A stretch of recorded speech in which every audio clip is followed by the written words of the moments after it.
Alors ce qui a poussé Schwarz-Etienne à proposer des montres tourbillons sont essentiellement deux axes. Le premier, en s'inscrivant en tant que manufacturier motoriste dans ce marché, on avait vraiment la nécessité de prouver notre capacité à non seulement développer, mais également produire, assembler, fiabiliser ce type de mouvement. Il faut savoir que le tourbillon fait partie des grandes complications et à mon avis, lorsqu'on parle de tourbillon volant ou toutes sortes de différentes variations dans ce domaine, c'est la deuxième complication la plus complexe à réaliser, la première étant la répétition minute.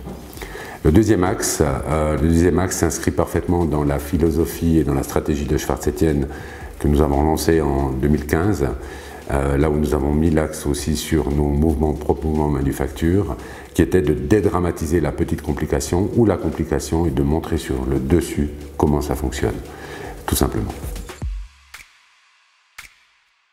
Alors, dû au fait que Vulcain, c'est une entreprise à taille humaine, le premier tourbillon a été fait en 2002, un tourbillon en complication avec son cricket.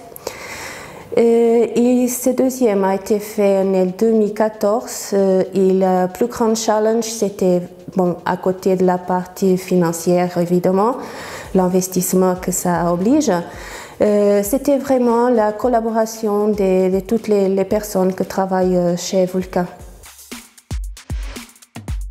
Alors pour moi il y en avait deux.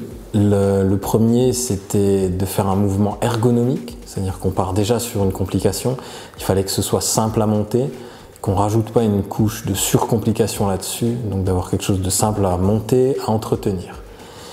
Et la deuxième, c'était de concevoir le système tournant, donc la cage tourbillon, déjà au maximum équilibrée sur elle-même, de par son usinage.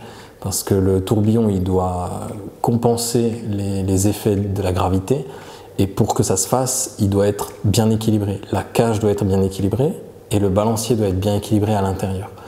Donc il fallait que ce soit le plus équilibré d'origine, sans avoir besoin de faire trop de retouches là-dessus.